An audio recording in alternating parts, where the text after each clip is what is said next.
And we'd like to call this meeting to order. And at this time, if you would please stand, I'm going to call on Mr. Bobby Owens, the pastor at the gathering, to lead us in our invocation.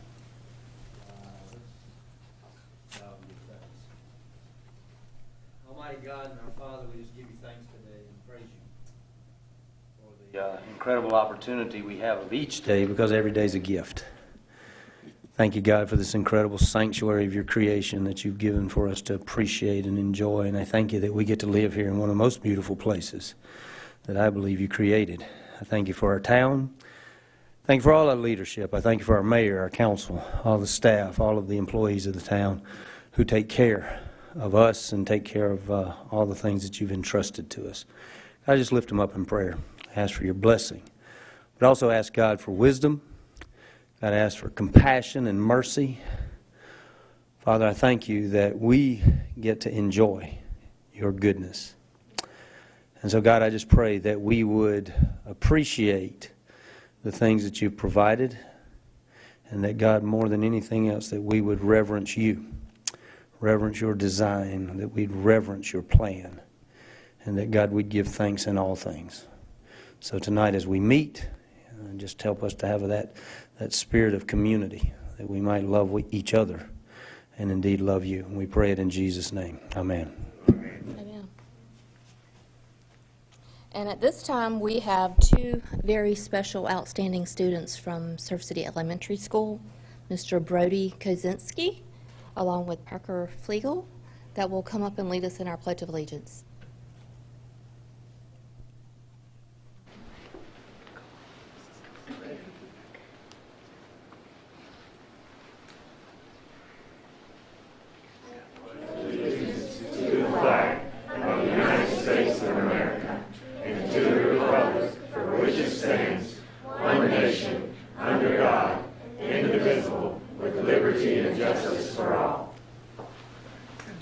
Thank you.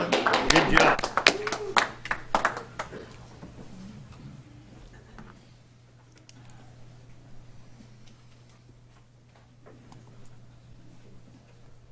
At this time, I'm going to call on the Surf City Police Department to come up, and we're going to do a special recognition to our police department.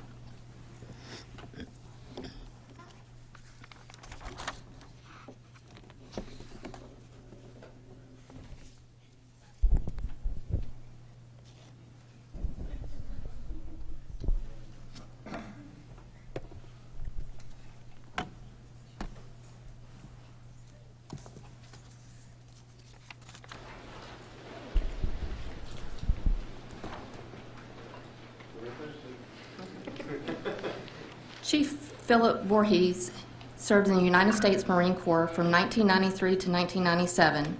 He had started his career as an officer with the Chicago Police Department, where he was from 2002 until 2007. Chief Voorhees came to Surf City in 2007 as a patrol officer.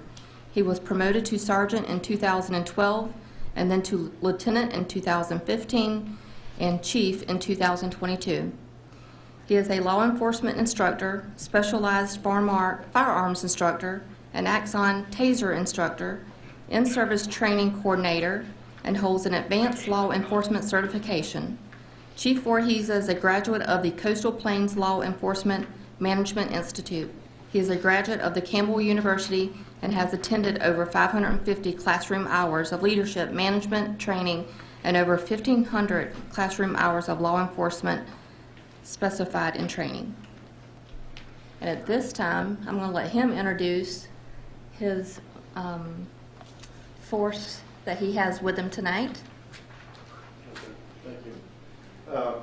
The men and women of Surf City Police Department are dedicated professionals, and we work hard every day to keep everybody in town and all our visitors safe.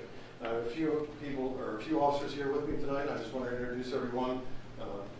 Lieutenant Chris Hauser on the end. Lieutenant Hauser is assigned as a patrol lieutenant. He was hired on March 9th, 2005, and has over 18 years of service with the town. He's a recent graduate from the Coastal Plains Law Enforcement Management Institute. This course consists of 216 classroom hours of instruction on management and management-level leadership. That's a great accomplishment. So, a round of applause.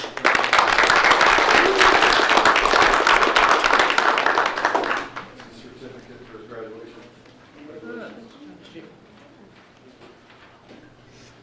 Trent Aaron.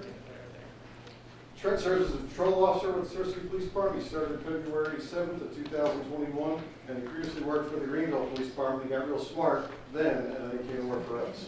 So we're glad to have him here. He does a great job for us. Officer Maddie Arnold.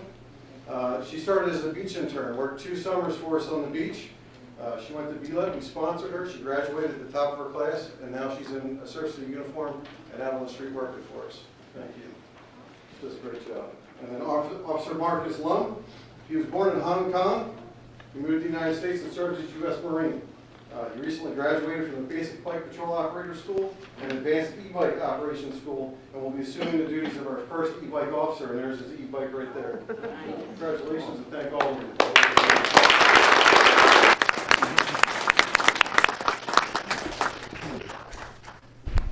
While you're here, this week is also the National Police Week, and we have a proclamation to read to the police department from the Office of the Mayor. Whereas National Police Week was established in 1962 by President John F. Kennedy, along with a joint resolution of Congress to pay special tribute to those law officers who have lost their lives in the line of duty for safety and protection of others. Whereas there was approximately 800,000 law enforcement officers serving in communities across the United States, included dedicated members of the Town of Surf City Police Department. Whereas since the first recorded death in 1786, more than 23,785 law enforcement officers in the United States have made the ultimate sacrifice and have been killed in the line of duty. Whereas the names of these dedicated public servants are engraved on the walls of the National Law Enforcement Officers Memorial in Washington, D.C. And whereas 556 new names of fallen heroes are being added to the National Law Enforcement Officers Memorial this spring, including 224 officers killed in 2023 and 332 officers who died in previous years. And whereas the service and sacrifice of all officers killed in the line of duty will be honored, and the names of the officers newly engraved on the memorial will be formally dedicated during the National Law Enforcement Officers Memorial Fund's 35th Annual Candlelight Vigil, to be held on the evening of May 13th, 2023.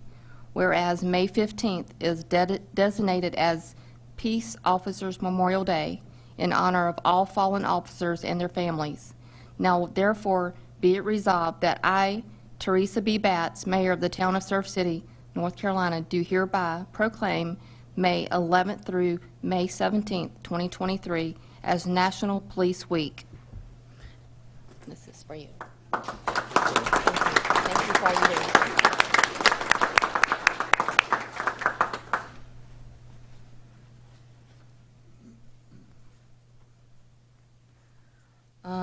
At this time, I'm going to call up Mr. David Parker to recognize our National Safe Boating Week.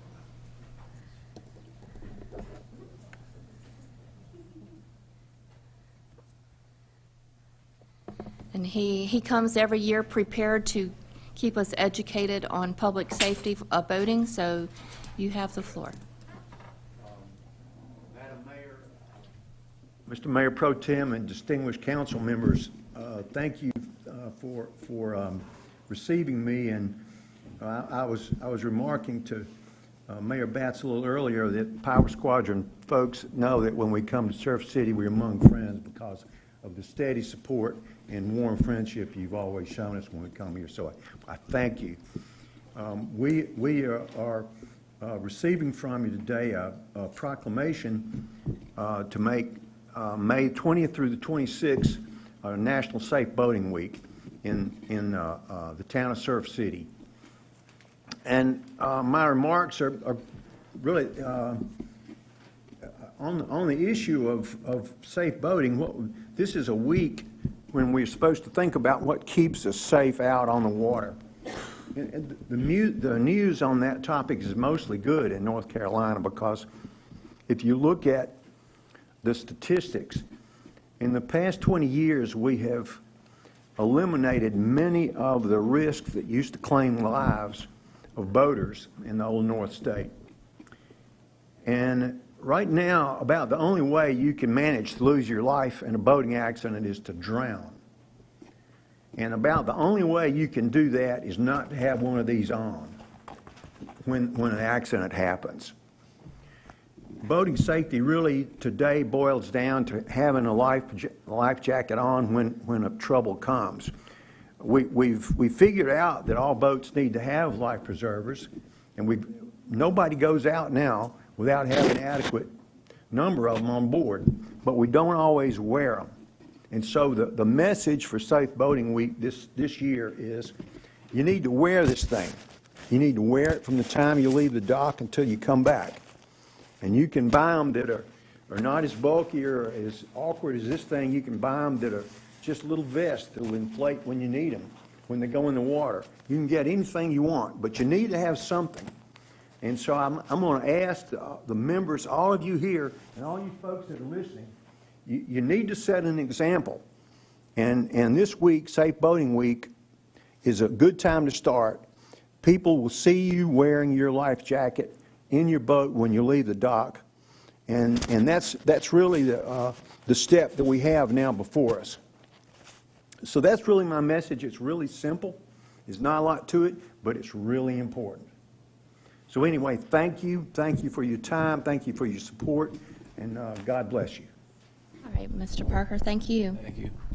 We have a resolution of the Town Council and the Mayor of Surf City, and it basically states, whereas the beautiful coastal waters of Surf City represent a world-renowned recreational resource that residents and visitors alike are drawn to each year for water and beach activities, and whereas year-round people continue to enjoy all of our natural environment has to offer through the joy of boating, whereas an average of 613 people die in the U.S. each year in boating-related accidents, with approximately 80% of these deaths caused by drowning, whereas in approximately 86% of drowning cases, the victim was not wearing a life jacket, whereas it is apparent that wearing a life jacket is a single most important factor in reducing boating-related deaths, whereas the National Safe Boating Council, supported by the United States Power Squadron and other national organizations, has set May 20th through May 26, 2023 as National Boat Safety Week.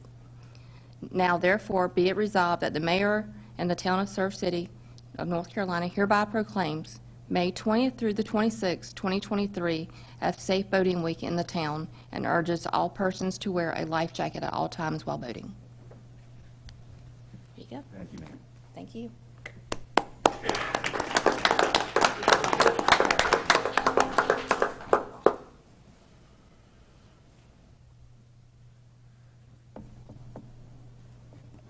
And at this time, I will call on Chief Alan Wilson to come up. And we're going to do the proclamation for Beach Safety Week. And it basically states that whereas the beautiful coastal beaches and inland waterway of Surf City, North Carolina, represent the world-renowned recreational resource, and whereas residents and visitors alike are drawn to these beaches by millions each year for water and beach activities, and whereas aquatic environment has dangerous rip currents that are effectively managed through public awareness and the vigilance of professional ocean rescue staff, whereas for reasons of public safety, an annual reminder of the joys and hazards associated with aquatic environment are appropriate at the commencement of the busy summer beach season. Whereas residents and visitors alike must remember, learn to swim, learn rip current safety, never swim alone, designate a water watcher, alcohol and water don't mix, first meet water entry, life jacket saves lives, observe signs and flags, beat the heat and block the sun. Now therefore, be it resolved that I, Teresa Batts, by virtue of the authority vested in me as Mayor of the Town of Surf City, do hereby proclaim May 22nd, 29 through the 29th, 2023 as National Beach Safety Week. Thank you. Appreciate it. Thank you. How you doing?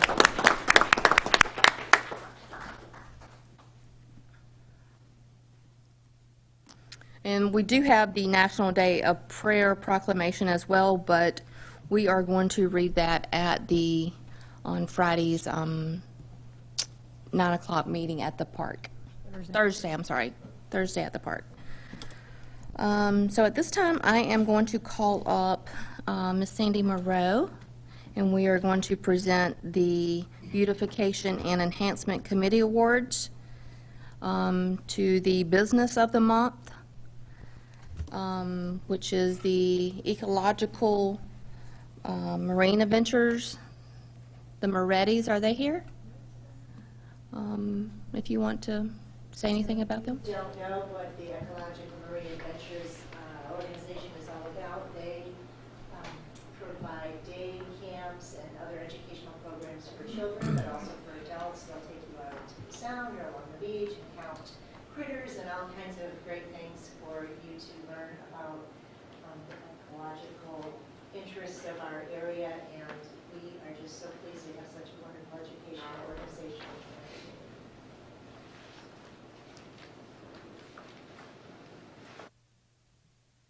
And then Mr. Kirsch, 536 Montgomery Loop was the Home of the Month. Come on up. Is he here? Come on up. Okay. On down. He's done a beautiful job of making his yard look great.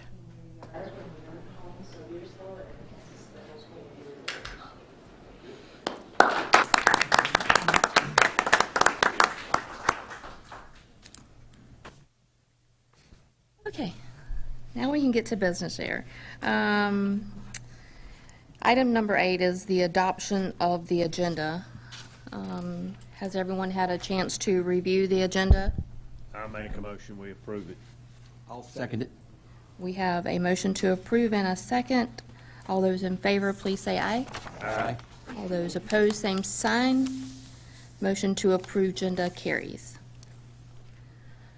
The item number 9 is the approval of the consent agenda. These items are generally of routine nature. Have Make its- a motion, we approve those. I'll second it. All those in favor, please say aye. Aye. All those opposed, same sign. Motion to approve consent agenda carries. Item number 10 is a public hearing, and I'm going to call on our clerk, Carla Citarelli.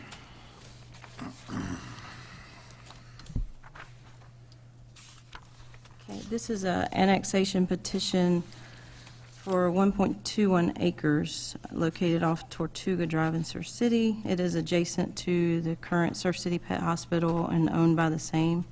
PIN number is 42351540940000.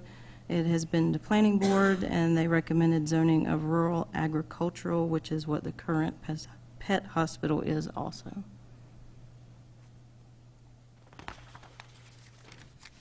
Okay, so at this time, I will ask for a motion to open the public hearing. So moved. I second it. All those in favor, please say aye. Aye. All those opposed, same sign. The public hearing is opened for the annexation. Has anyone signed up, Carla, to speak on the public hearing? Would anyone like to speak concerning the annexation?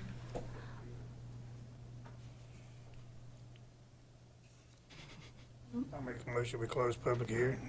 I'll second it. All in favor, please say aye. Aye. All those opposed, same sign. Motion carries. Public hearing is closed. We now need a specific action as requested for this item. It is requested that the town council consider approval of the annexation as presented. I'll make that motion, Madam Mayor. I'll second it. All those in favor, please say aye. Aye. Opposed, same sign. Motion has carried.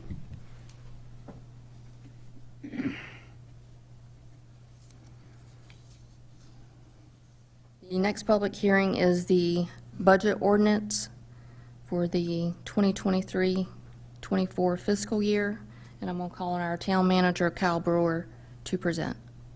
Thank you, Madam Mayor and council and members of the public. Thank you for being here. In accordance with Section 159-11 the North Carolina General Statutes, I am pleased to present the proposed North Carolina fiscal year 2023-2024 budget for the town of Surf City for your consideration. The budget is a sound financial plan and follows the council's goals and objectives. All sections of the proposed budget are in conformance with the Local Government Budget and Fiscal Control Act as amended. A balanced budget for the upcoming fiscal year or an interim budget must be adopted by June 30th, 2023. Pursuant to North Carolina General Statute 159-12, a public hearing is being held this afternoon to consider the proposed budget. The proposed fiscal year 23-24 Town of Surf City budget is balanced and totals $31,659,565 for all operations. The budget is spread over the following funds. General Fund, $17,239,432. Accommodation Tax Fund, $3,491,438. The Water Enterprise Fund, $3,326,677. Sewer Enterprise Fund, $4,153,373. Beach Renourishment Fund, $3,448,645. The town's capital improvement budget is being included for consideration within the budget ordinance adoption process. In regards to revenues, the town's largest single source of revenue continues to be from property taxes. Next year, this figure is estimated at $7,509,980 and amounts to some 44% of general fund revenues anticipated for fiscal year 23-24. At the time this proposed budget was being prepared and based on numbers provided by Pender and Onslow County tax departments, the town is using a tax base figure of $1,929,698,408. This figure is applied to the current tax rate of 41 cents per $100 valuation and a tax collection rate of 98.7%, generating $7,509,980 in property tax revenues. Each cent of property tax generates approximately $192,969.84 in revenue. The second largest source of general fund revenue is derived from local sales tax, which is anticipated to be $2,745,000. The third being parking fees of $1.25 million. The fourth being solid waste user fees of $1.25 million. Water and sewer fees, or enterprise fund, collected in the town's water and sewer fund generates $7,480,050 for the utility's separate operation.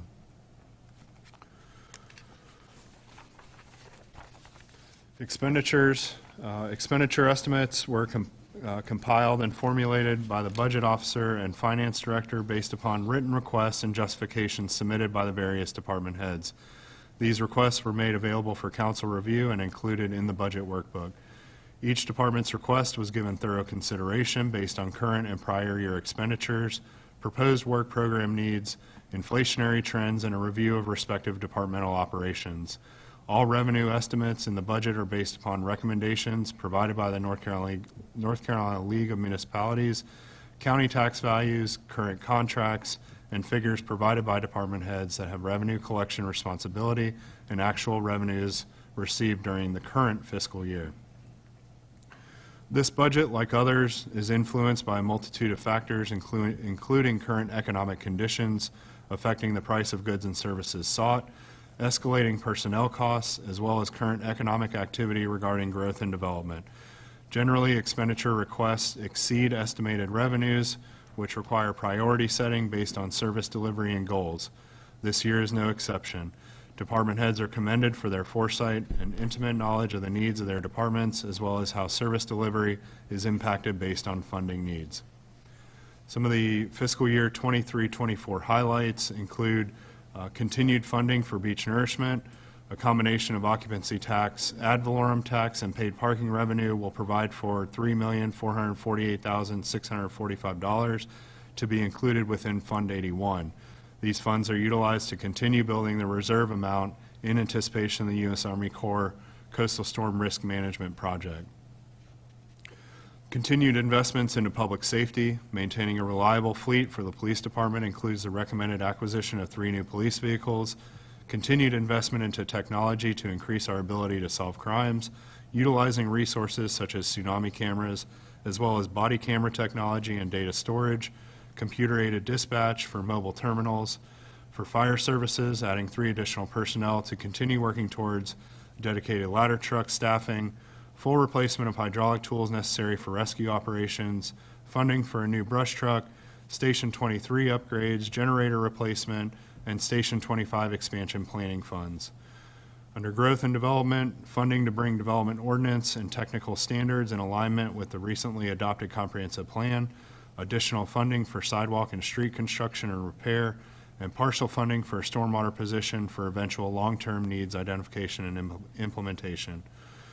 Parks, Recreation, and Tourism, continued funding for the Earl G. and Inez Batts Recreation Complex, Community Center Future Needs, increased funding for recreation and programming activities, special events and marketing funding, and beautification and enhancement funding. Water and Sewer will be continued funding for numerous capital projects, acquisition of equipment, and personnel within the budget is a recommended 3.5% cost of living adjustment and 2.5% performance pay or merit-based on annual evaluations. In summary, the recommended budget reflects a sound financial vision and plan for the town, and I am proud of the mayor and town council, department heads, to specifically include our finance director and employees of the town for their stewardship of the public dollar and reinvestment back into the quality of life for our citizens. I am not recommending a property tax increase or other service increases in solid waste, water, and sewer, and I do prepare and present to you a balanced budget for the upcoming fiscal year, Madam Mayor and Council. Thank you, Kyle. At this time, we will ask for a motion to open the public hearing. I'll make that motion. Second. All those in favor say aye. Aye. All those opposed, same sign. Motion carried. Our public hearing for the budget ordinance for 2023-24 fiscal year is open. Are there any questions? Is there anybody that would have any questions concerning the budget? Anybody got any donations? I'll make a motion, we closed hearing. Second. All those in favor, same sign. Aye. All those opposed, same. Motion carried. Public hearing for the budget ordinance is closed. I'll make a motion, we approve the budget for the 23-24 year. I'll second it. All those in favor, please say aye. Aye. All those opposed, same sign. Motion carried, and our budget ordinance for 23-24 fiscal year is approved.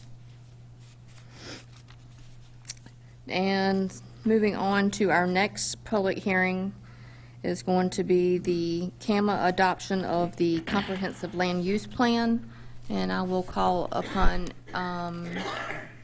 Amy Kimes, our planning director, to present.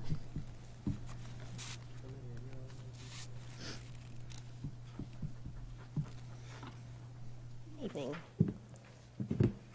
The town contracted with the Cape Fear Rural Planning Organization to update the Town of Surf City's land use plan in June of 2021.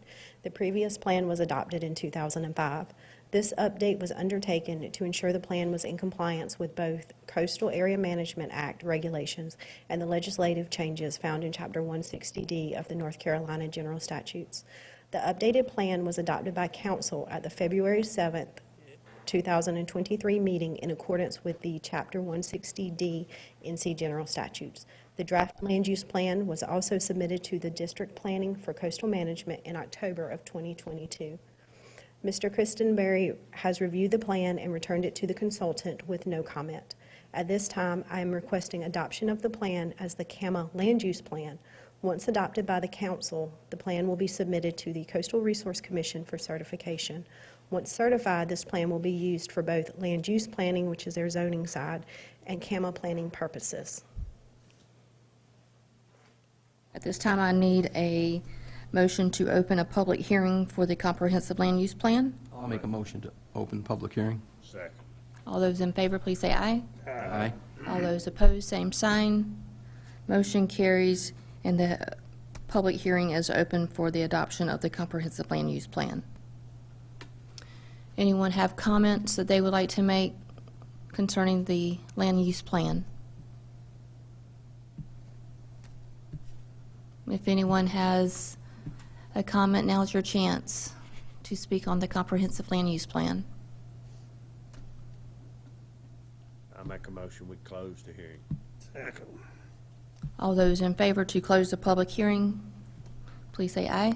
Aye. All those opposed, same sign. Motion to close public hearing. Do you want a motion to adopt the? We now need a motion to adopt. I make a motion, we adopt the land use plan. I'll second it. All those in favor to adopt the land use plan, please say aye. Aye. All those opposed, same sign. Motion carries. The land use plan is adopted. Thank you. I have the next one, too. Okay. Item number 4, public hearing, is the topsoil tide zoning, and Amy will present as well. Before you tonight is a conditional district rezoning request for a property located on NC 210 across from the town's water treatment plant and Frisbee Golf Park.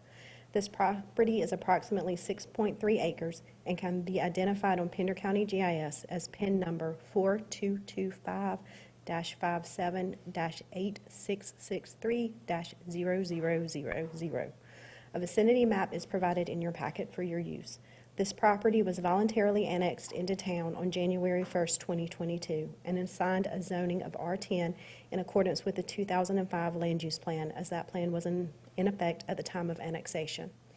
This zoning was compatible with surrounding town of Surf City and Pender County zoning districts. Since that time, the town has adopted the 2022 Comprehensive Land Use Plan for land planning purposes and now CAMA purposes.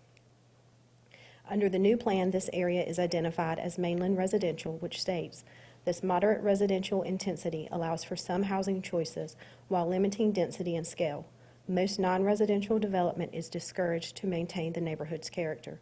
Under examples of undesired uses, the plan lists commercial development where not appropriately integrated into the surrounding residential development. This is similar to the 2005 land use plan, which showed this as mainland transition residential. This use recommended the area devoted to a commercial use not to exceed 1%. The applicant is requesting to rezone the property from R10 to Conditional District C3. A conditional district allows the administrator or planning board to recommend, and the town council request, that the applicant add reasonable and appropriate conditions to the approval of the petition. If the applicant and the town council do not both explicitly accept these conditions, the town council shall deny the conditional rezoning request. This rezoning would allow the applicant to place a boat and RV storage facility, which would house 140 uncovered spaces, 50 covered spaces, and approximately 2,500 square feet of storage building. The site plan is in your packet for review. The applicant proposes the project to be built in 4 phases. The project would access NC 210 via the driveway shown on the site plan. The location of this driveway has been reviewed by the NCDOT. At this time, roadway improvements are not anticipated to be required as a part of the driveway approval process. If they are required, they will be incorporated into the site plan. This project is not requesting sewer or water currently. The applicant would need a release from Pender County to connect to Town of Surf City water. Due to current sewer capacity issues, a septic system would be utilized if the applicant needs sewer facilities in the future. This project would also install a fire hydrant on the site once warranted, and that will be determined by the phases and what is built. They will work with the fire marshal on that. Though the applicant proposes covered parking, the final architectural has not been determined. The applicant will submit the architectural renderings for review prior to beginning construction of this phase. During the planning board meeting, discussion was held regarding the acceptability of this use in the area. In an effort to integrate the use into the surroundings, the planning board discussed additional buffering requirements along the property boundaries. The additional requirements have been incorporated into the conditions. If approved tonight, planning board recommends approval with the below conditions. One is that the architectural plans will be submitted to the town for review and approval before the submittal of any building permits.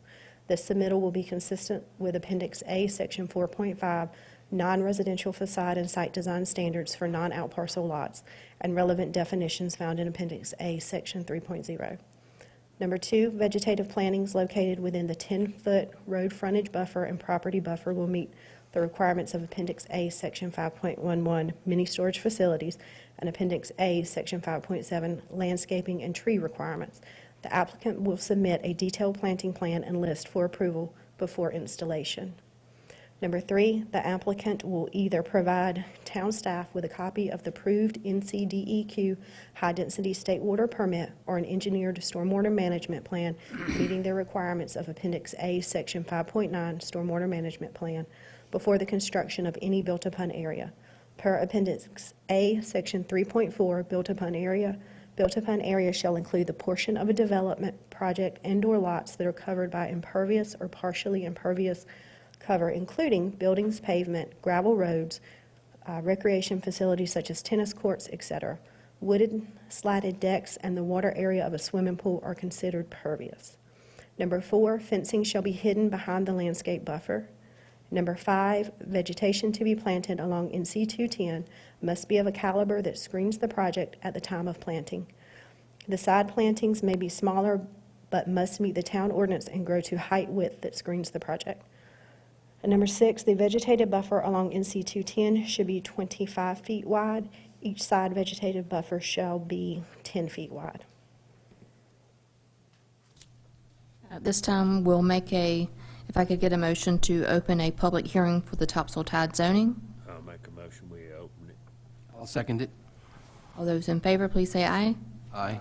All those opposed, same sign. Motion to open public hearing. Is there anyone here that would like to speak on the public hearing? The only man's Mr. got Charles? more white hair than I got. Mayor, Council, Charles Riggs, 502 New Bridge Street. Amy gave a very good presentation of the project itself. And we're in agreement with we feel like this use would be nicely integrated within the residential area here. We have mixed use across the street, government complex across the street, with the town water site. This will provide this will fulfill a convenient need of boat storage. Most of the subdivisions in this area don't allow boat storage or RV storage on the lots themselves. So this will be convenient for that. And the high traffic count that we have along 210, I think we all feel like this is more of a commercial corridor than it is a residential. We're in agreement with all the conditions that the planning board has recommended, with the exception of number 6. Number 6 is requesting that we make the vegetation along Highway 210 25 feet and that we make the vegetation along the sidelines 10 feet. It's our opinion that the condition 2 and condition 5 already address that, in that the zoning ordinance allows us or requires us to have 10 foot on the street and 5 feet on the sides. However, condition number 5 says very plainly that vegetation to be planted along 210 must be of a caliber that screens the project at the time of planting. So we're required to screen the project with mature vegetation at the time of planting. So that takes into account, a 10-foot buffer as opposed to a 25-foot buffer. The 25-foot just seems a little excessive, in our opinion. So we would like for the council to consider not requiring that condition. I'm glad to answer any questions regarding that. I have a question. Now, is the initial rule 25? The rule is 10. The rule is 10 on the front and 5 on the sides. Okay. So planning board felt like that we needed 25 foot on the front and 10 on the sides. That's their opinion of buffering. Now, number 5 says that Statics, is that what that was for? Sir? Static? Is that what were they trying to gain by adding the 15 feet? They were trying to make it not as visible. Okay. It was the goal. But my point would be that they're requiring us to plant more mature vegetation to start with, so it's going to be screened already. I mean, by making it 2.5 times more than what's required, in my opinion, is excessive. And let me also say, the conditions don't say anything about phasing, but we intended on planting the vegetation based on our phases. Okay, so I'd appreciate your consideration of that. Be glad to answer any questions regarding that. Mr. Riggs, how do you feel about 15 feet? Well, I believe my client could probably live. Mr. Ellis is here tonight, if he would like to speak. Yeah, or not. I agree with Charles, it's just asking for both. Sir, if you'll, for the minutes, if you'll just come up and identify yourself. Absolutely. I'm Mike Ellis, 101 North Harbor, Surf City. Like to reiterate what he said, kind of, it's just, we're already going above and beyond by planting mature trees from the start, and so we feel like the 10-foot vegetative buffer is plenty. I feel like a 25-foot vegetative buffer is going to make it look like a prison. It's a little excessive.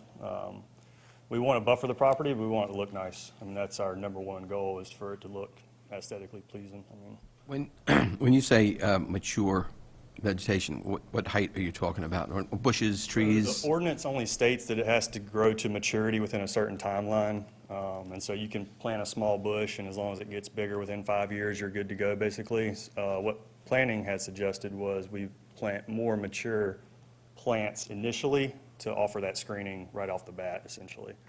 And we're okay with doing that. I don't mind purchasing more mature trees, but to do that in addition to the 25-foot deep buffer, we feel like's a little aggressive. So, and wouldn't look as good, in my opinion.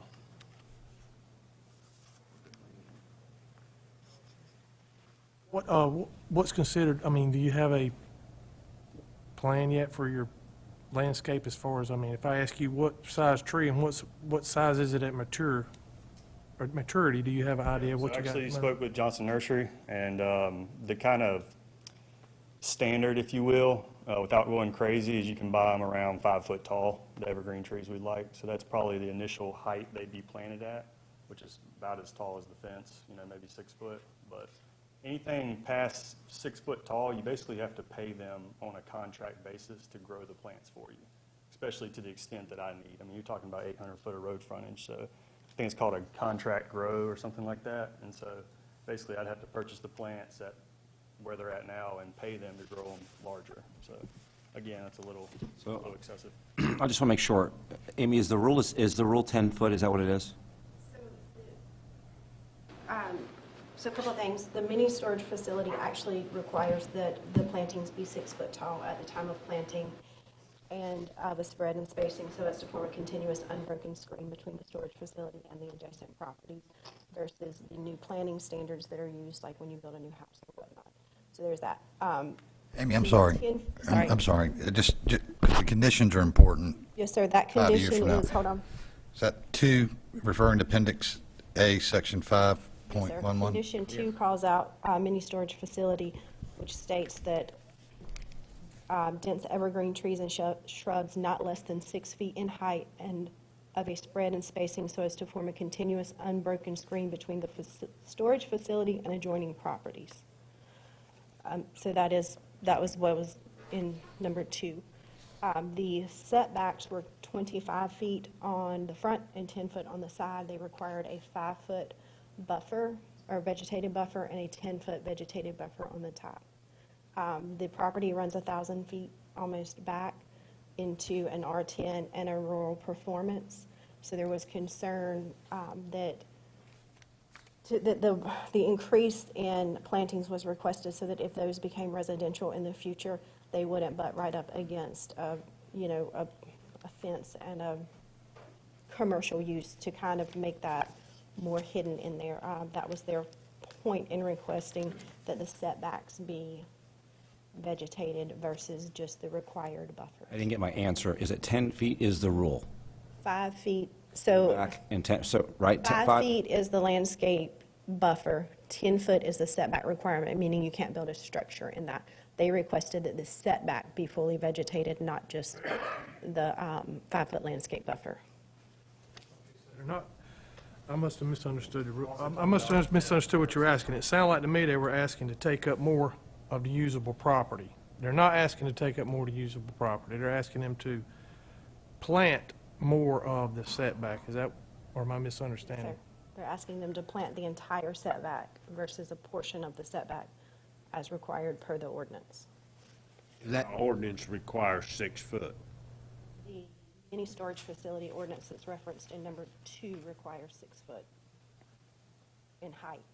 Yeah, you are getting it mixed up between height and depth.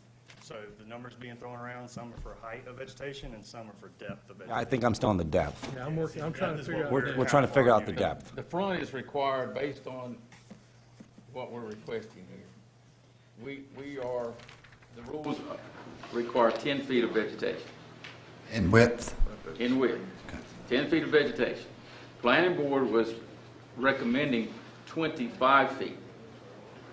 Now, our opinion was that with the condition 2 and 5 that Amy had typed out, that we have to plant vegetation of a caliber that screens it already. So increasing it 2.5 times on the front, we felt like was excessive. And on the sides, the requirement is 5 feet, and they doubled that to 10 feet. So, for lack of anything better, it sounds like they want you to create woods. Exactly. Exactly. That's a lot to maintain. And the evergreen trees pretty much fill up a row, so you're not going to really see too much density behind that. So I'm not just clear on what the point is of making it so thick. Well, he's going to have a nice project. He has to submit a plan, landscape plan for review. And we feel like the 10 foot and the 5 foot are acceptable to the project with the other conditions. So we were just asking some consideration on item number 6. We felt like that was excessive. 25 feet. It's excessive, I understand. And we're just talking about, when we're saying, I just want to clarify again.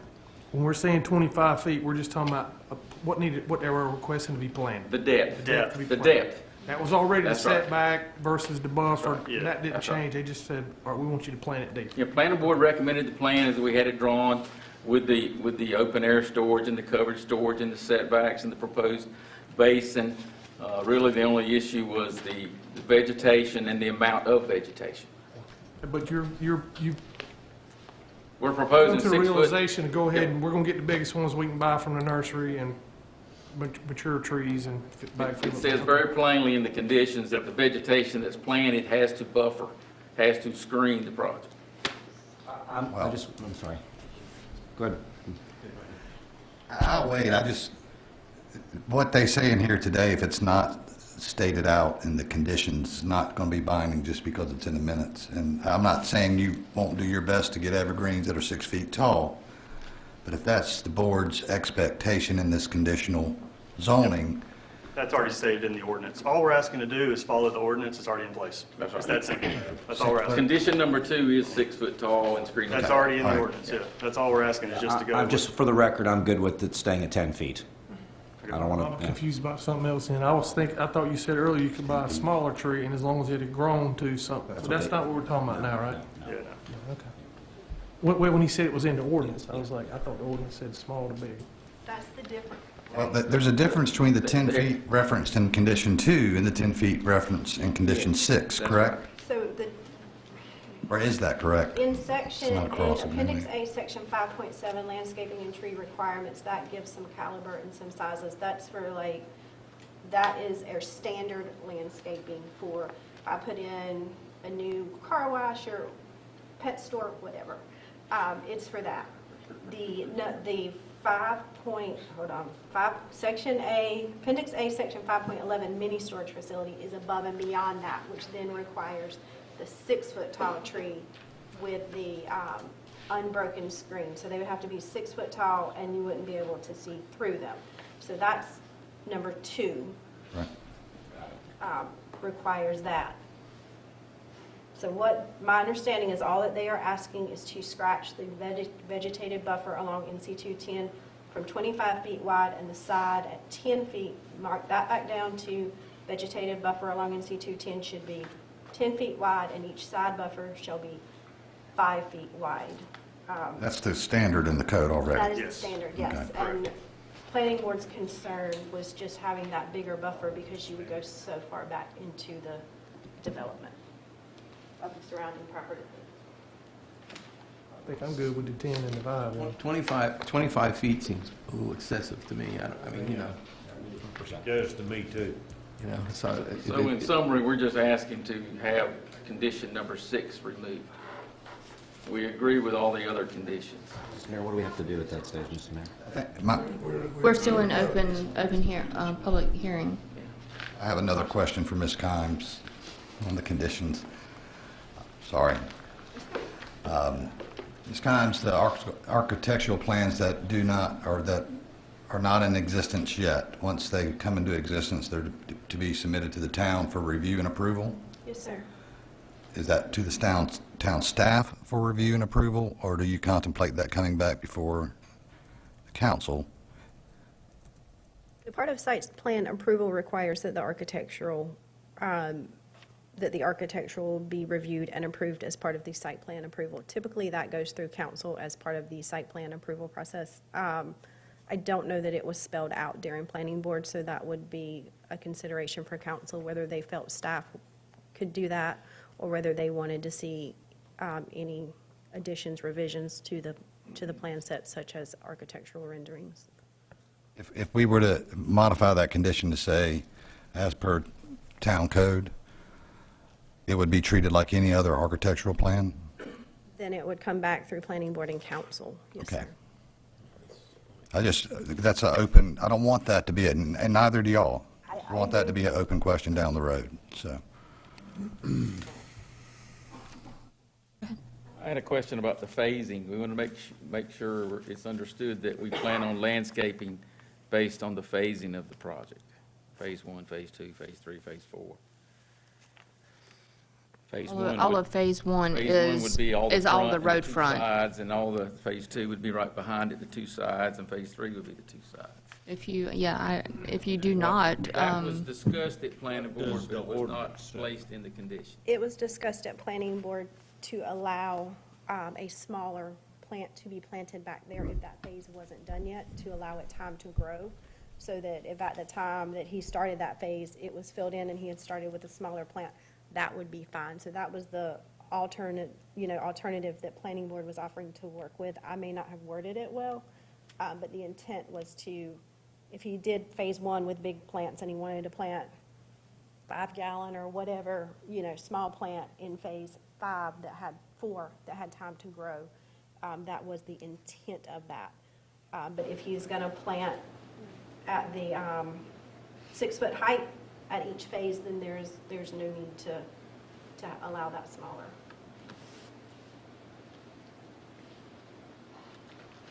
do the sides have to be 6 foot? Yeah, I don't know. I don't remember I don't think they said anything about planting 6 foot on the sides. The height has to be 6 foot on all property lines. The width is 5 foot now. We're 10 foot planning board, 5 foot wide, 6 foot tall. So Even at all day 1, it have to property be 6 lines foot? do what? Day 1, it has to be 6 foot on the sides? Because if you're on the property beside them, you're supposed to screen it from all the adjacent properties or roadways. So all of it, when it's planted and that phase is built, that phase would have to be 6 foot. So basically what we're asking, or what we're just trying to summarize the thing here, is if we follow our code and follow our normal things and do away with number 6, the planning board's recommendation, we're okay. It comes back to you with, your staff. So depending on how we modify number 1, if it follows the code, then then it would come back through planning board and council for architectural plan That's what I'm review. saying. And not to me. Yes, sir. Comes back to us. Staff's recommendation has 3 conditions. Staff recommendation initially had conditions 1 through 3. And planning board's considerations are 1 through 6. Yes, sir. 1, 2, and 3 were not changed during the meeting. 4, 5, and 6 were added during the planning board meeting.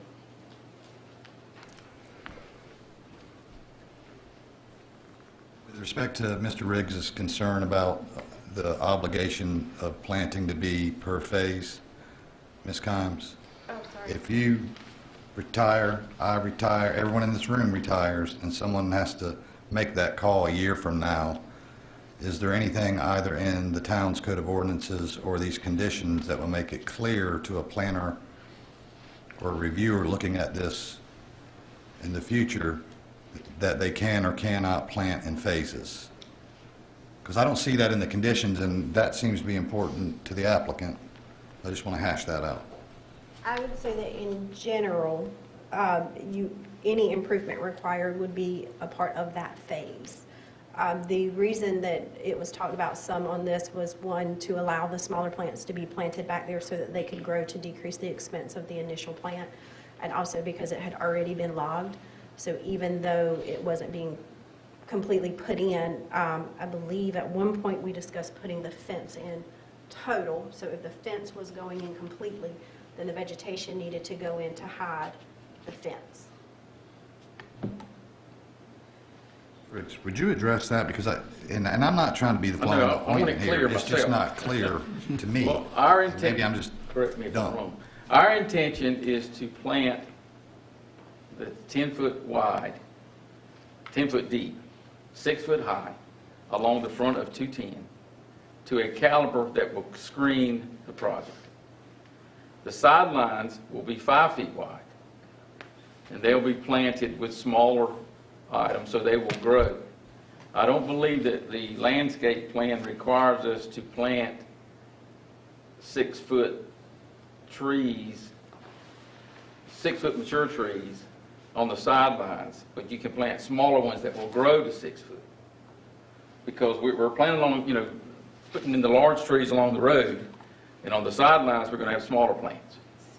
I just thought I understood you to say you wanted those obligations to be commensurate with the phasing. That is correct, and that is correct. I don't see that in here is my point. Well, that's my point. It's not in here. So that's what. And I want to be clear because. The council's expectation is that it's either all going to be done up front or going to be done phasing. That needs to be in here. Madam Mayor, that's my opinion. It was discussed at planning, and I don't know, if it was agreed upon or what, but I wanted to make it clear what the expectations were. So I think the expectation from planning board was that if the fence went in, the vegetation went in. That would be considered a part of that phase. If the fence, stopped at phase 1 and crossed between phase 1 and 2, then you're not doing any work back there. You're not doing anything. But again, just to reiterate, the mini storage facility, which is required for everything, does say 6 feet in height and a spread in spacing so as to form a continuous unbroken screen between the storage facility and adjoining properties. So the intent by putting the 5.11 in there is that if it is an active phase, it would have it would have to have the trees. Right. So if it's not an active phase and council wants to allow the smaller trees so that they could grow in, then that was discussed and may not have been clearly. We don't have all the information, we don't have the phases. So the number 5, the vegetation to be planted along NC 210 must be of a caliber to screen the project at the time of planting. The side plantings may be smaller but must meet the town ordinance. That was to coincide with the phases. So that if it's not an active phase, you go ahead and plant it to grow. Code, what was it, 1.? 5.1 mini storage Yes, requires a 6-foot tree to buffer it. and there's no phasing. There's no phase in that. It just says for a mini storage facility. So the question is, if he's not developed the back, is it a mini storage facility? I would say if he's not done fence work and all of that, if I was still here when he started, which I hope to be, when he starts this project. Me too. I hope it's soon. If I'm still here, then yes. If he doesn't do anything in the back, it's not a started phase. He doesn't have to plant anything. But here's the problem. If you're not here, none of us are here, who's going to know this? If we don't follow the ordinance, then we're not, he could come up holding the bag, or the town could come up holding the bag, and I don't want either one of us holding that bag. I want it black and white. where it doesn't matter if it takes him 10 years to get it done. It's black and white in there, and there's no questions about it, and nobody can make opinions for the simple reason it stops the opinion if we go by the ordinance. So I'm going to propose a new number 5, Okay? and y'all are going to step in on this as well. The vegetation to be planted during Phase 1 must meet a caliber that screens the project at the time of planting. Additional plantings may be smaller if that phase is not started. At time of construction of that phase, the vegetation must meet Section 5.11 mini storage facilities. There's There are 4 phases, four. but I do need an exception for the fence itself, just due to the nature of the business. You have to be fenced in to be safe. So, but I don't have to keep the fence alive like I do the vegetation. So that's why I want to go ahead and fence the whole property in and then phase the vegetation. That's why. Ms. Kimes, looking at the plan, are you comfortable from staff's perspective that someone with your knowledge could look at the plan and determine the phases? Yes, I think I feel like we're going in a big circle. You are. We are. Yes. I feel yes and no. Planning board was concerned that once the fence goes up, then you have clear sight into that if that land develops. So, once you have made it a portion of it, then it is an active site, and that's why they want the smaller vegetation. So I guess that needs to be clarified. That's what I'm saying. If the whole fence goes up, Whether or not the fence That's is not considered phased. activity on the, whether the fence is considered part of the construction plan. Planning board felt like if the fence went in, the vegetation could go in at a smaller amount, but it still needed to go in. So let me just ask a question real quick. Sorry, Charles. The idea is to fence the whole property in, which makes the property more safe and more secure. Yes. The ordinance doesn't say that the fence can't go in, right?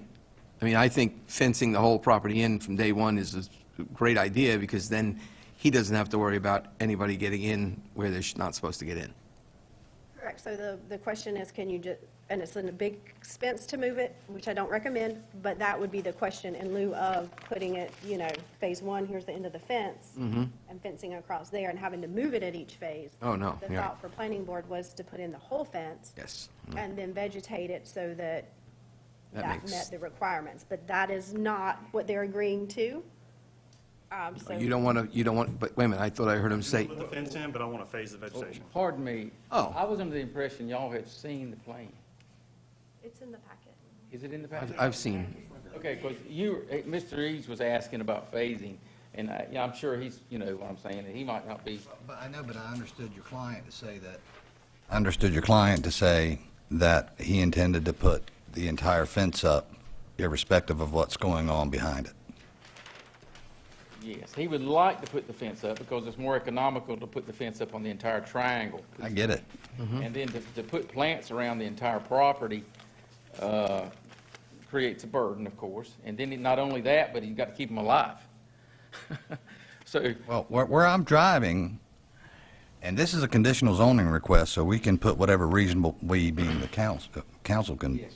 whatever reasonable conditions they want to on it, but it sounds like there's some agreement on this phasing concept, but 2 months from now, if someone drives by who's on the planning board and sees the entire fence up and thinks the condition was all of that vegetation had to be installed at the same time the fence, that's not what you're planning on doing, right? well, that was well, number one, we wanted to discuss the depth of the vegetation. So we wanted to have number 6 removed, if the council would consider that.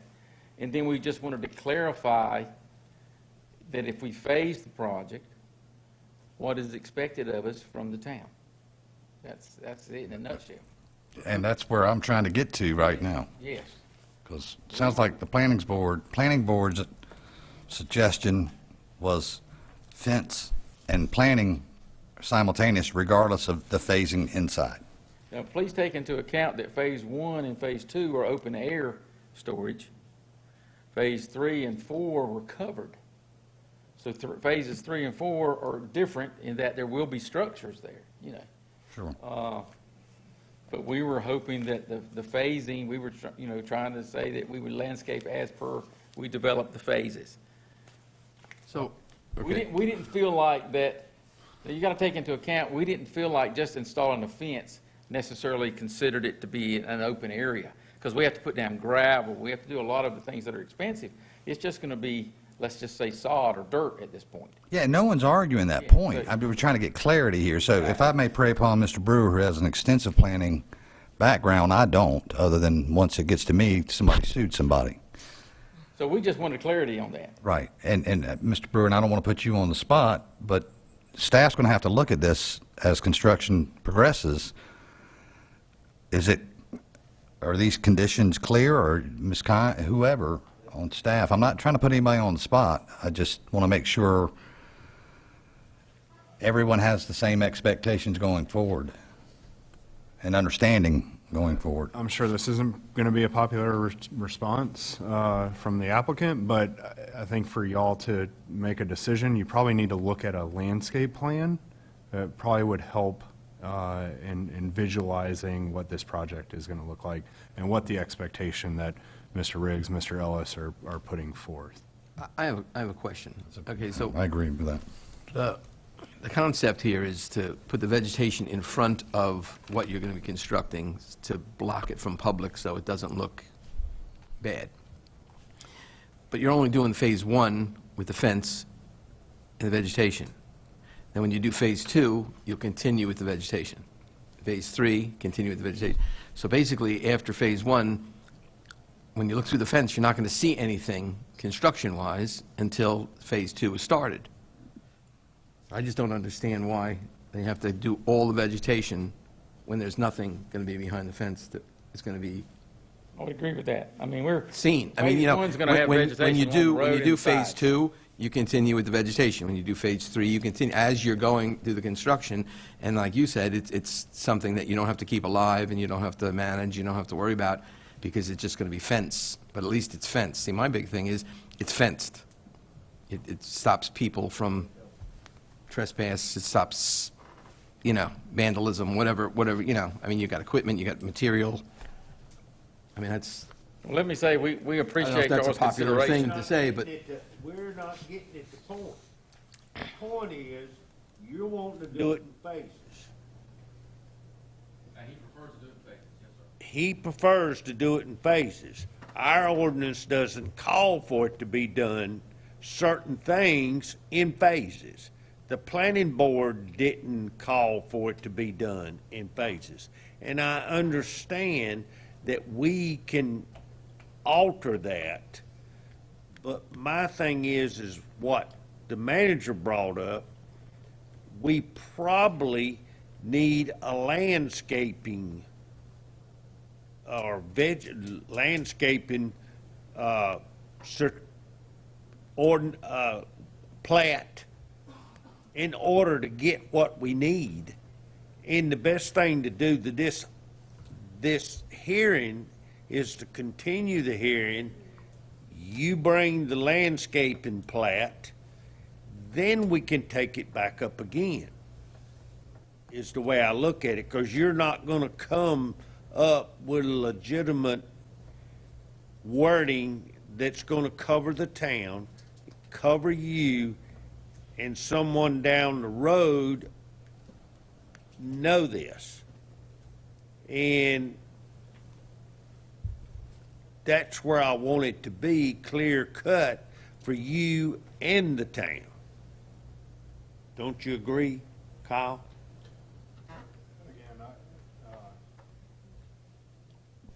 I think Mr. Riggs and Mr. Ellis certainly come with positive intentions to council and to the town. I think we all know and understand that they could leave this meeting and the project is in the hands of somebody else. I mean, those are the realities, not saying those are the intentions. I just think that, in my opinion, this council would probably be guided a little bit better if you could see something visually, and Amy can review that on the ordinance with the phasing of the landscaping, you know, to answer that sort of unanswered question, because I think Brian probably would agree with me that, you know, proposing conditions that relax standards of the ordinance is not what this council and what this board can really do. You know, you all need to review this based on the current standards, and Amy needs to be confident to be able to tell you that this meets or does not meet the current ordinance. And the only thing up for discussion is things that would go above and beyond what the current ordinance states to offset or mitigate any impacts, whether those are visual, whether they're traffic, whether they're anything else. I think that opportunity could be brought back. But again, that's, you know, it was asked in my opinion. I provided it, and I apologize. May I offer, I have a preliminary landscape plan. How about him, yeah. I don't know, do you have this? In I your- thought that was in there. They have the last submittal that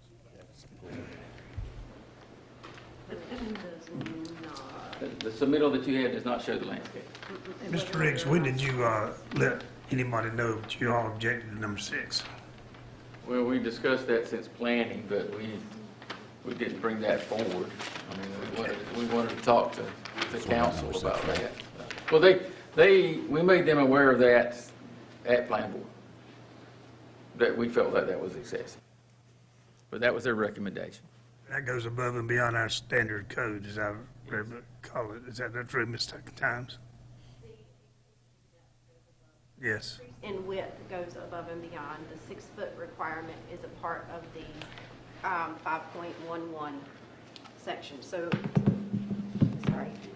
The, yes, the part that went above is the 25-foot requirement and the 10-foot requirement. What conditions do you have now?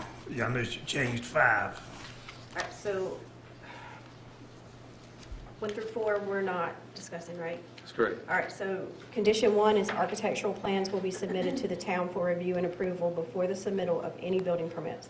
The submittal will be consistent with Appendix A, Section 4.5, non-residential facade and site design standards for non-outparcel lots and relevant definitions in Appendix A, Section 3. We may need to add review process will follow town ordinances to clarify that would come back to y'all and not just be for me to do. Number 2, the vegetative plantings located within the 10-foot road frontage buffer and property buffer will meet the requirements of Appendix A, Section 5.11, mini storage facilities, and Appendix A, Section 5.7, landscaping and tree requirements. The applicant will submit a detailed planting plan and list for approval before installation.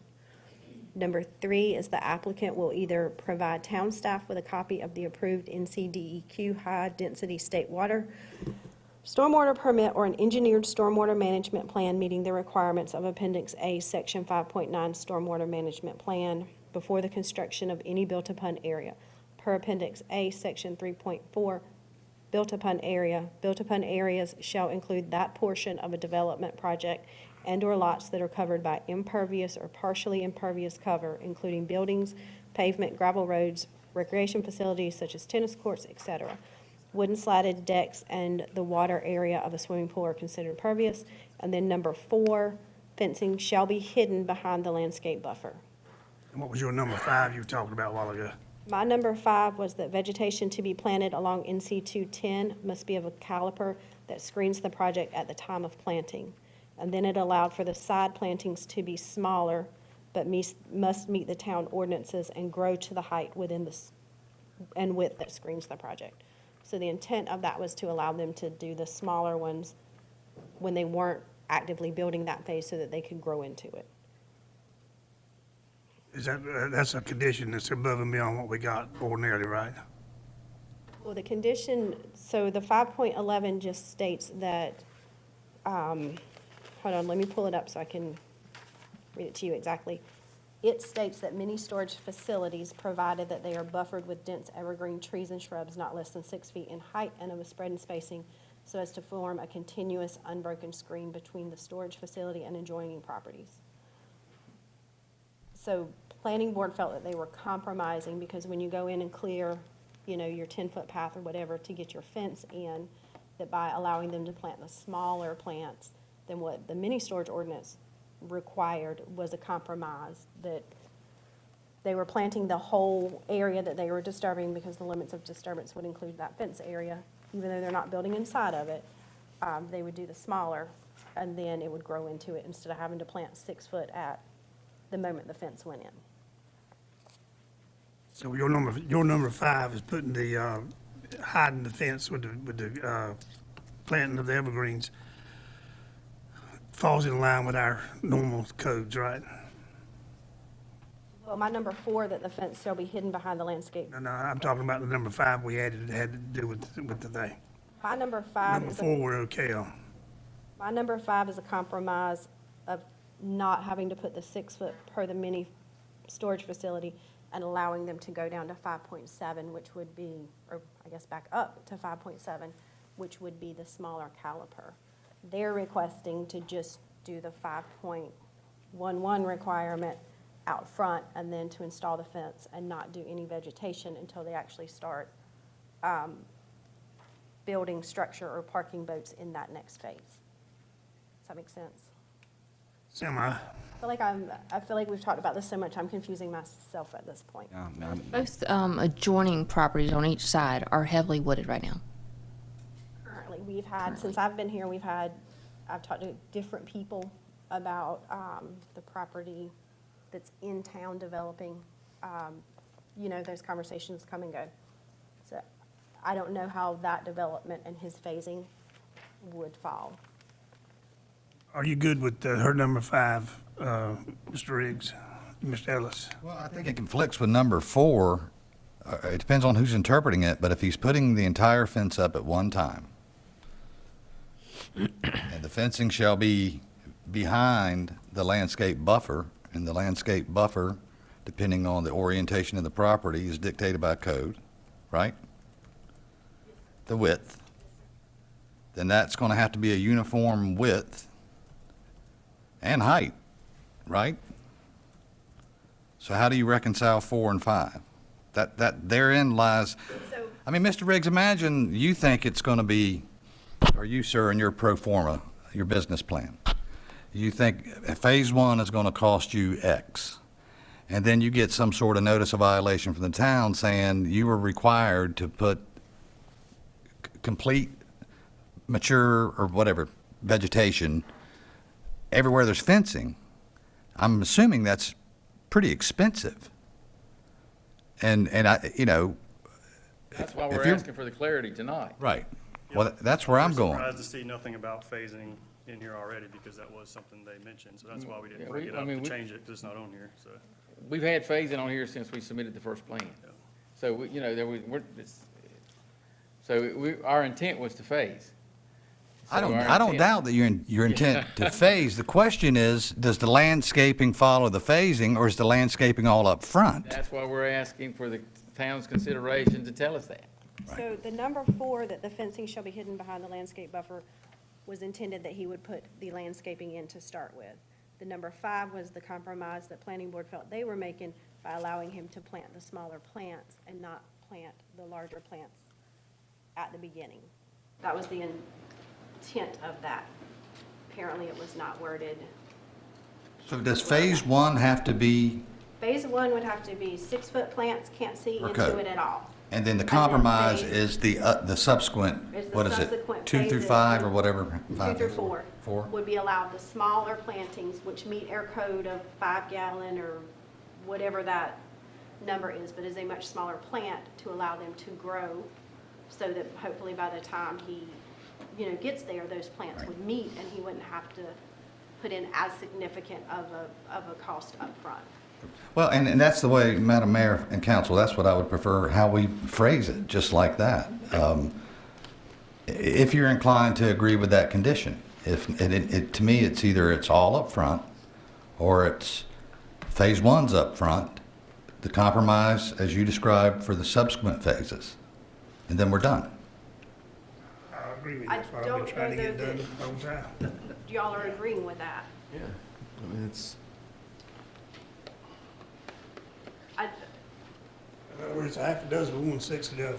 Well, our fear is that The vegetation is going to be, it's going to be difficult to keep the vegetation. There's no alive. infrastructure in place back there. I mean, you're talking 3 acres back. I mean, it's not like you can just hose it with a water hose. I mean, to put in that infrastructure, to keep that stuff alive, I mean, stuff DOT put in up here isn't alive anymore. I mean, it's.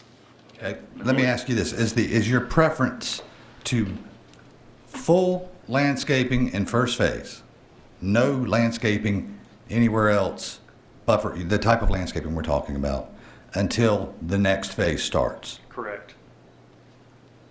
Do you guys understand that? Okay, Yeah. 100%.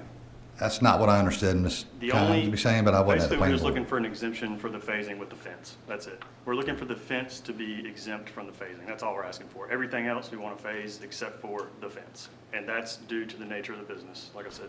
So Ms. Kimes, a condition that would allow the landscape buffering to follow active phasing, is that descriptive enough for staff to interpret Well, I think for compliance purposes? Excluding fences.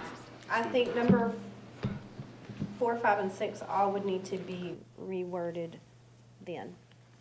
So it, I do, yeah. We're asking for a mess here if we don't clarify it. hold on. I agree with you. Okay. Fencing of the active phase or phases shall be hidden behind the landscape buffer, right? Correct. Is what they are asking. And then vegetation to be planted along the fencing per phase must meet section 5.11. Fencing is excluded. From phasing. On-active phase, fencing would be The excluded. non-active phases include installation of fencing. There we go. You might get that? Write it down. 100% we got it. Got it? Amy, you're Kyle's, I'm trying to help y'all out. I know I sound like a pain, but I've been they're here requesting, before, and it can get ugly quick. So that is what they're requesting. My biggest concern is that if he does not finish these phases and we come in and we put a subdivision next to it and there's nothing there, I can sit in my backyard now and I can look forward and I can see those boats from my backyard. Well, I and hope they're we- gonna be I hope- asked I- why the whole perimeter wasn't done. So that was my concern with not doing the vegetation. And I feel like that was planning boards as well, is you're putting this pie-shaped item in there that, yes, we agree we need boat storage here, but if that develops next to it, then those people are looking through a fence into an active site because it's not vegetated. Yes, you can't see it from the road, but from my property, you can. So that would only, whatever you decide, I am happy with, but that would be my only concern, is that if that property developed and we had not put that buffer in, that we would be questioned. Mr. Riggs, would your client, or I can ask you, sir, would you be amenable to what I'm going to call a sunset provision, that in any event, in X number of years, if not already installed, the entire perimeter of the fencing must be landscape buffered? Yes. I would say at the fastest pace, the neighboring property wouldn't be developed for 10 years. I mean, there's no way it would be, unless y'all have sewer capacity we're unaware of. I think that if you put a stipulation in there, we had to have the entire vegetative buffer up within 10 years or so, I think that's more than reasonable. I plan on having this done within the next 3 to 4. So would you I agree can't with predict the 6 future. then? I'm sorry? Would you agree with 6 years? I'll do 6.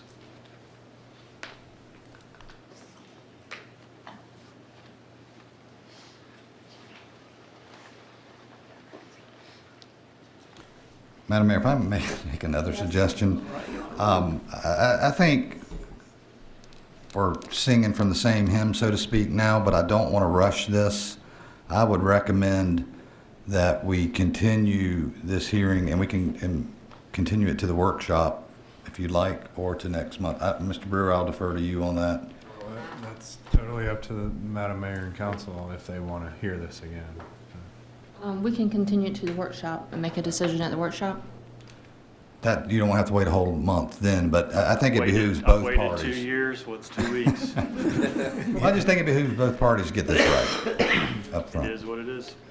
And this is to clarify, not to hold you guys. I want to be clear as well. Okay. Yeah, I think it'll help clear it up and give us information we can look at and see, rather than what the verbiage we've had here tonight. I'm sure some of us heard something one way and thought about it a different way. But if we got it in writing in front of us, then we know what it is. Like your phasing that you talked about at the planning board, that's not in here. We could have understood that a little better, but anyway, I agree we need to postpone it and table it until the workshop. Well, I prefer a motion to continue it until the May 19th workshop. I make a motion, we continue to the May 19th workshop. I will second that motion. Now, would it be better that, I'm gonna put you on the spot, Charles. What about a landscape plan, and that way there won't be any, can you get one of those done in 2 weeks? And what's the date of the workshop? May 19th, May 19th? Friday. 19th. Hold on. We have to get stuff to Carla by a certain date for agenda Well- purposes and advertisement purposes, so the 19th may or may not be the real date. Well, what I envision is, at a minimum, we work out concise, clear conditions. If you happen to have the landscape plan by then and it's not in the agenda packet, then we'll see what the pleasure of the council is. Well, my question would be, this has already been notified one time to the public. We're continuing the hearing. I don't have to re-notify it. That's what I was gonna say, you don't have to be notified. Like, that's why to continue as opposed to table. Going to continue. Oh, yeah, very good. There's a motion and Is a there second. anyone else that would like to speak concerning the public hearing? Madam Mayor. Yes, sir. Stan? Thank you. Go ahead. Oh, sorry. Stan Griffin, 301C Manley Court. I had one simple question, which is what's the construction of the fence? I'm sorry? What's the construction of the fence? Chain link, Okay. And height? 6 foot. So you will be able to see boats if you're sitting in your backyard? So the plan shows 6 foot, I think with razor wire, with the wire at the top, correct? What is the note? Can on you the speak plan? into the microphone? Oh, sorry. The note on the plan says 6 foot fence with the wire at, like the razor or barbed wire at the top. If that is incorrect on the plan. What's your question? I'm sorry. He was asking what is the material of the fence? Chain link. And on the plan it noted razor wire at the Correct. top. At the top, correct. Is there anyone else that would like to speak concerning the public hearing? Is there anyone else that would like to speak concerning the public hearing? Make a motion, we close the public Oh, hearing. no, continue. Make a motion, we continue this hearing to our planning board, I will second. our workshop. I'll second it. The motion has been made to continue the public hearing until our workshop on May the 19th at 9 a.m. Could I have, all those in favor say aye? Aye. All those opposed, same sign. Motion carries to continue the public hearing. Thank you, Mayor and Thank Council. you, Amy. Thank you.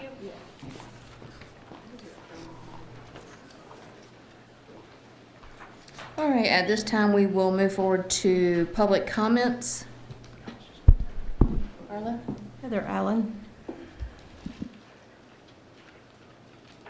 Hi everyone, I'm Heather Allen. I live over at Waterside, and as much as I can, I really try to make it to the local beach cleanups, whether it's the TILA, the Longboard Association, or coastal cleanup of Topsail.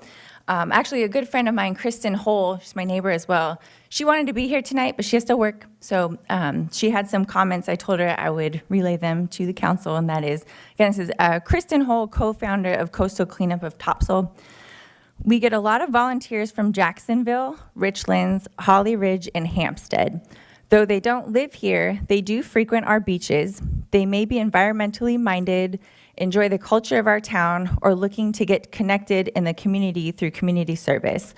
Though we are working toward becoming a 501c3, we are not currently, which means any money we give people volunteering to cover parking ultimately comes out of our pockets.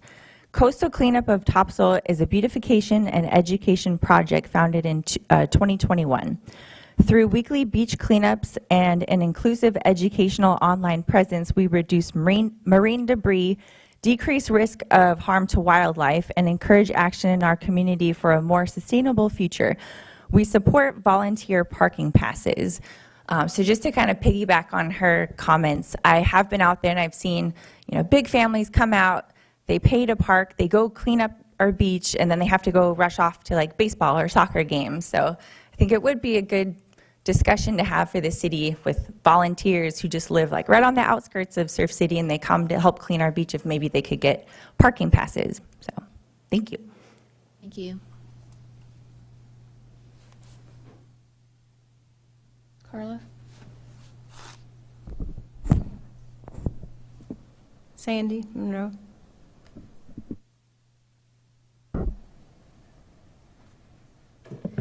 I just wanted to give everyone a couple updates about what the Beautification and Enhancement Committee has been up to or will be up to.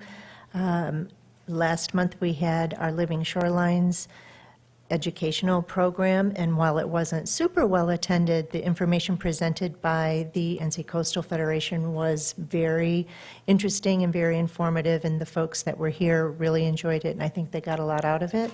So I encourage you all to look for other programs that we might bring into the community and try to make time to come out and participate, or certainly make suggestions if there's something that you would like us to bring in.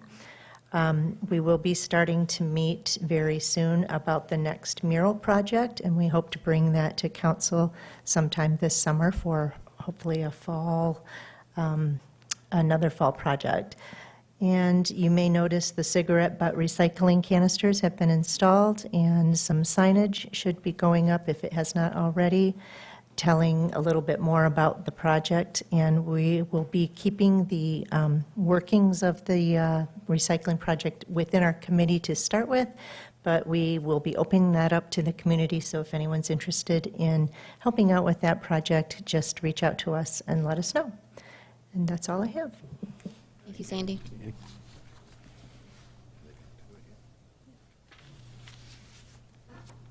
Carla, is there anyone else to speak? No. Okay, moving on. Item number 13, old business. There is no old business. Item number 14, new business, which is the Parks, Recreation, Tourism Committees, and Kyle will present. Thank you, Madam Mayor. And again, Council, thank you. This is a continuation of your work session last month. What we had discussed was trying to restructure Parks, Recreation, and Tourism committees that fall under that department. And right now, the Parks, Recreation, and Tourism Advisory Committee is a standing committee that's recognized under your policy handbook. So in order to, what we had discussed was creating a standalone Parks and Rec Advisory Committee and then a standalone committee for promotion, special events, and tourism. A series of actions need to occur in order to effectuate that change. So within this is, what I was asked to report back is what specifically is it that council needs to do to this. There's 4 steps that I've laid out. First one is a resolution to amend or essentially delete Section 2-102, which is the Parks and Recreation Committee ordinance. The second step would be a resolution to modify the Parks and Recreation Advisory Committee, which would just basically say that tourism is not part of that committee, but in turn to create, which is the third item, a resolution to create the Promotion, Special Events, and Tourism Advisory Committee. And then finally to adopt the amended committee handbook that would reflect those changes within the handbook, which also contains things like rules of procedure, bylaws, et cetera. The handbook is something that you, as council, can adopt or amend as you see fit. So that was the gist of what our discussion was a couple of weeks ago and what has been laid out in regards to specific actions that need to be taken. I would like to make a motion to adopt Resolution 2023-12, amending Section 2-102 of the Surf City Code of Ordinances. I'll second that. Is there any discussion? All say aye. Aye. All those opposed, same sign. I would like to Hearing make- none, motion carried on the resolution to abolish Section 2 through 102 committee ordinance. I would like to make a motion to adopt Resolution 2023-13, amending the Parks, Recreation, and Tourism Advisory Committee to the Parks and Recreation Advisory Committee. I will also second that. Is there any discussion?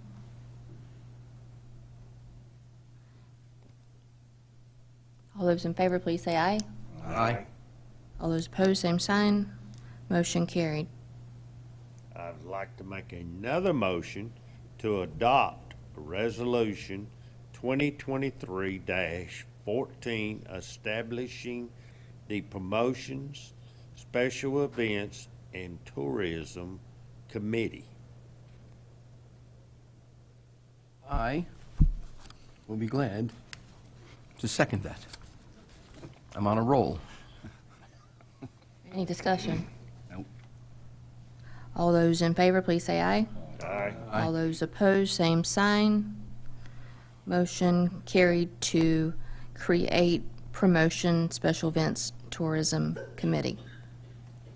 I would like to make a motion to adopt the revised committee handbook as presented. Okay, well, I'll second that. Any discussion? All those in favor, please say aye. Aye. All those opposed, same sign. Motion carried to amend the committee handbook. So it is requested that the town council consider resolutions and adoptions as presented. I think we covered each item there. So we will move forward with creating the Promotion, Special Events, Tourism Committee. Those will still follow under Jody Shepherd with Parks and Rec. Parks, Recreation, and Tourism Department, but between her and staff will oversee both of those committees. And then also, council will need to appoint the liaison to the new committee at some point, but yeah. Thank you. Make a motion, we appoint John Koloski to it. I'll second that. All those in favor to appoint John Koloski to the Special Events Tourism. I can't even second that. You can't. I already beat you to it. Right. Thank you. It would be my pleasure. All those in favor say aye. Aye. All those opposed, same sign. John Koloski, you are now the new liaison for the Special Events Tourism. Thank you. Okay. Next item under new business is paving project and paving budget ordinance amendment. We're so excited to hear about a paving project. Chris Carter? All right, Chris. Good afternoon, Madam Mayor and Council. So I have met with the lowest bidder for the spring paving project, Able Paving. And after checking references, I'm recommending we move forward to award the bid in the amount of $126,582. The contract will be finalized and executed, and they will be prepared to start on May 17th. With the contract award, I'm also seeking a budget ordinance amendment to move funds to complete the project. This will be in the amount of $40,000 $617.80. And I can answer any more questions about the project you want. There is a site map that I think we have seen showing the concerned areas that you're going to be paving. Yes, One ma'am. of those being 3rd Street, correct? Yes, ma'am. 3rd Street will be the first street addressed. Yes. Along with many other little patches throughout the canal streets. Yes, ma'am. And while this work is going on, we will be putting out notifications to the residents so they can schedule around it. Great. Do you need a motion to There is a approve the contractor? it is a requested that the town council consider approving the paving project and budget ordinance amendment as presented. I make a motion, we approve it. Thank you, sir. Subject to final negotiation. Could you make that motion subject to final Subject to final negotiation between, of the contract and the lowest responsible bidder? yes. Yes. To start on May 17th. Yes, ma'am. You sure you guys down there don't want to second anything tonight? You're doing I great. got it. I'll second that. Just checking. All those in favor say aye. Aye.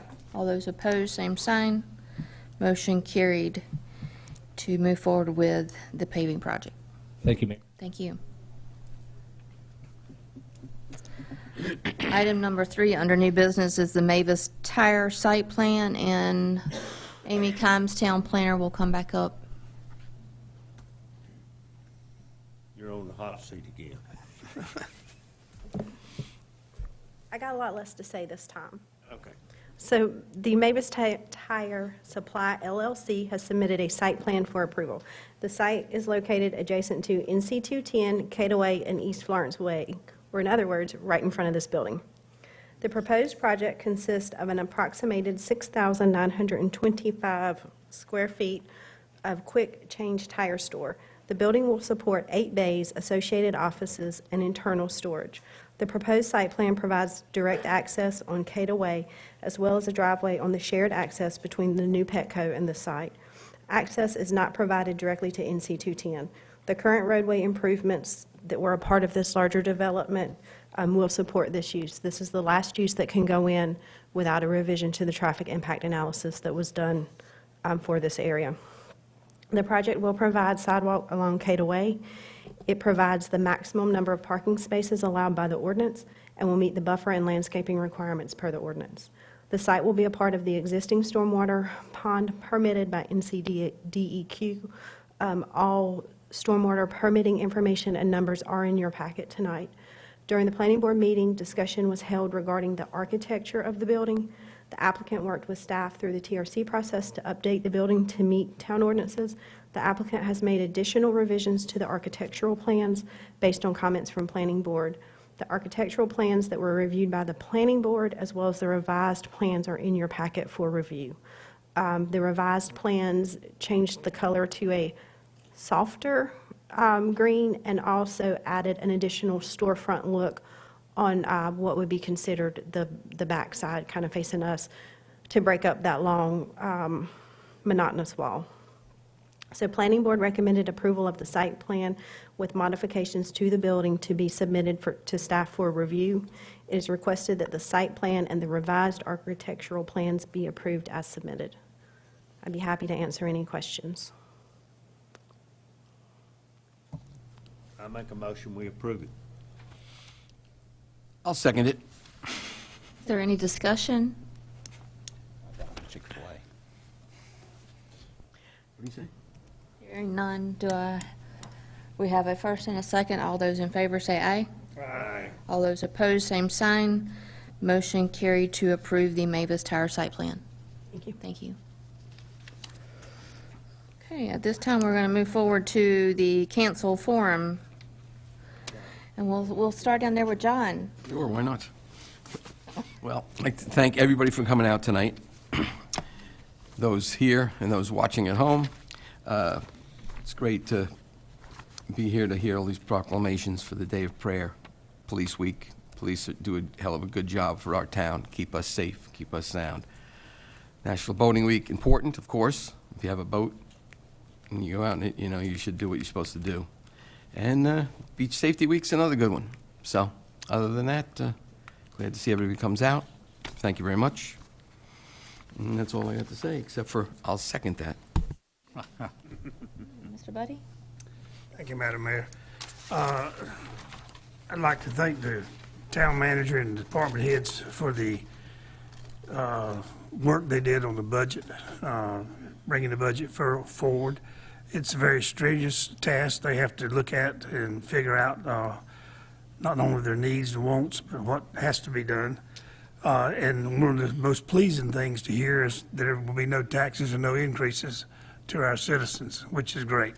It's something the council has always tried to strive to do, and it looks like the manager and the department heads brought it forth this year. And along with that consideration with our taxes and all, the town continues to be proactive in what it's doing and how it's spending your dollars, and coming and moving forward, trying to get the most for the community as well as the town. And I appreciate all the work that the town staff and administrative staff does, as well as this council, putting some long, hard thoughts into what we're doing and what we're looking at. And I appreciate all the citizens here and all those in attendance. Y'all have a good one. Thank you. All right. Moving forward, we'll go to Mr. Helms. I appreciate everybody that came out tonight. Sorry we were long-winded on that one particular topic, but we need to get it right to begin with so everybody understands it 5 years down the road, that anybody can look at it and say, this is what you got to do, this is what you can't do, and I'd rather for it to be that way. I don't want to be left up in the air. And the National Day of Prayer will take up Thursday. The National Police Week has a special place in my heart, seeing I was a highway patrolman for as long as I was. And the Boater Safety Week is a good thing. People, wear your vest. We don't want any of you hurt, injured, or killed. And Chief, you're looking after the beach. So, and other than that, again, thank everyone for coming. I am good. I'm going to defer to Mr. Cannady. Thank you. Thank you again. I don't have a lot. You guys have covered most of it. I appreciate it. I'd like to thank Ms. Sandy for her work on the beautification committee. You do a lot of great work. Again, I want to reiterate what my colleagues here have said. We appreciate everybody that came out tonight and that are watching. There's a lot of places you can be and a lot of things you can be doing on a Tuesday evening other than coming here, but this is where you chose to come, and we appreciate it. You're getting involved in your community and the government, and we appreciate it. Thank you. Right. Kyle, did I skip you somewhere? I did. I'm sorry. You want to go now? I'll be happy to give my report. Go ahead. Okay. I'm sorry. Just real quick, thanking department heads for their work on developing the budget for upcoming fiscal year. Also, thank you to council for your leadership and direction. It makes everybody's life easier to do that. Real quick, Phase 2, Earl G. and Inez Batts Recreation Complex. Director Shepard has submitted another grant application for the Parks and Recreation Trust Fund monies to fund Phase 2 of that project. These funds can be matched with the Land and Water Conservation Funds to total another $1 million. Phase 2 includes the construction of 2 additional multipurpose fields. So that has been submitted. I know she worked hard on it last several weeks to get that in last week. So just wanted to get you an update. We'll let you know certainly if we hear good news or bad news on that. In regards to the Earl G. and Inez Batts, again, the qualifications have been submitted by 3 design build firms for the design and construction of the skate park within the new park space. These will be reviewed, and the most qualified will be invited to begin the process of designing the new facility, utilizing all the hard work and input from the skate park design team. I know we had 2 members here, but they left earlier. Clerk Citarelli has submitted a grant application to the Division of Coastal Management to make accessibility improvements at the Nova Albury Park.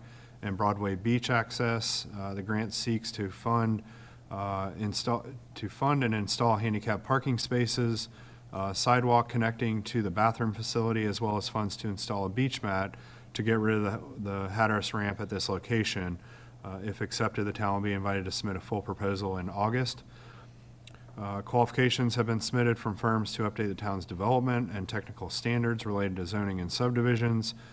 These will be reviewed, and the most capable firm will be invited to negotiate a final scope and fee so that the project can start moving forward.